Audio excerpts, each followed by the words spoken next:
Verse number 6 of Genesis chapter 1 states, "And God said, let there be a firmament." We've expressed this firmament with this model done by the world-famous artist Robert Summers. And this firmament is expressed as a bubble of water over the surface of the earth. Remember that at the time this firmament was built, on day number 2, we did not have the continents yet, we did not have the dry land, all of that's day number 3. But let's get to day number 2. We have illustrated this in vivid detail. Now the word for that firmament is rāqîa in the Hebrew. It's a very special word. The word for firmament means to compress, pound together, and stretch out this arch of heaven in thin metal sheets. Metal sheets? That threw us. That threw scholars worldwide. Researcher Dan Cook called and said, "I understand you're doing research on the world before Noah's flood." I said, "That's correct." He said, "I have spent over 20 years in major laboratories preoccupied with the question about the world before Noah's flood." And he said, after years and decades of research, he said, "I know what metal was in that firmament." And I said by long-distance telephone, "Dan, now wait a minute, was there real metal in that firmament?" And he said, "That's what the Hebrew word means." And I said, "I understand that. It is rāqîa. It means to compress, pound together, and stretch out this arc of heaven, or arch of heaven, in thin metal sheets." But I said, that I've taken to be figurative. He said, "It won't work figuratively." He said, "Unless it's literal, you can't keep it in suspension.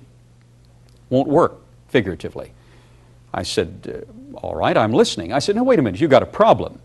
Because on day number 4, the light of day 1 was coalesced into star bodies, the sun, the moon, the greater light ruling the day and the lesser light ruling the night, and the influence of the stars were all felt, and the biblical record states that God set those stars, and you could see them more brightly and more vividly and in better color than we can today. If you have a metal vault, you're not going to be able to see the sunlight or the starlight or the light of the moon reflected and coming in." He said, "Wait a minute, don't you know that most metals in their pure state are transparent?" I said, "I wasn't aware of that." He said, "Don't you remember that when our astronauts walked on the surface of the moon, the visors of their helmets actually contained a thin coating of gold, pure gold, micro-thin, and it was transparent. They could look out on the surface of the moon and actually see all the details in vivid relief." I said, "That's amazing. You can look through pure gold." He said, "That's right." He said, "That's not all. I know what metal was in this firmament." He later came to the museum and reiterated that at Lawrence Livermore National Laboratories, they had done some experiments with the elements of water. Now remember, at that point in time, in creation, we only had the space-time dimension, the field of energy, and the tangible water in a spherical mass as planet Earth. That was all day number 1. But on day number 2, again, you simply had the water in tangible form. So Lawrence Livermore National Laboratories took the elements of water inadvertently, they compressed them.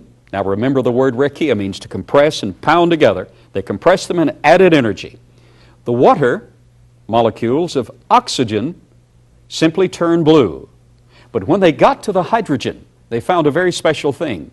The hydrogen, when compressed with energy added under super cold cryogenic circumstances, the hydrogen bonded into a crystalline lattice, took upon itself a very unique form in crystalline lattice, was first transparent, later became opaque. Other laboratories followed up, and what we've enlarged here is a very small section of an experiment. This is actually 1/1,000,000,000th of a cubic inch of space encompassed, and we've enlarged it here. You'll see the actual photograph here. The lab photo shows the dark areas as hydrogen taking on a metallic context. The lighter areas show hydrogen in crystalline form, metallic hydrogen, but transparent. The transparent area, veins, are not superconductive, but the opaque area is actually superconductive. Now, we're not talking about a wide band in this firmament. Probably at most just a few inches thick. That's all that's necessary.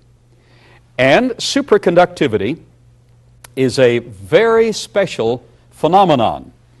When the hydrogen became opaque, you could not see through it, but it became opaque simply in veins. The entire structure did not become opaque. That still leaves the channels for the light to stream directly through, because the vast bulk of the material is crystalline hydrogen in a transparent form, metallic but transparent. But the superconductive material, metallic hydrogen, does a very special job. I have a photo here from NASA, and I'd like to show you this photo that has made the front page issue of one of NASA's briefs.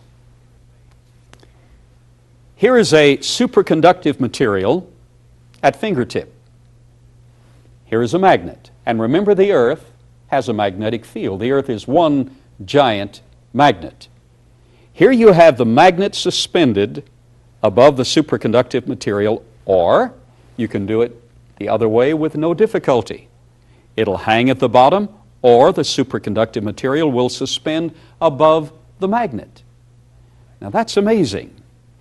That means that this thin layer of bonded metallic hydrogen, superconductive in veins, tiny veins, transparent in the rest of the material, would actually hold the firmament in suspension above the Earth. Now that answers so many, many problems.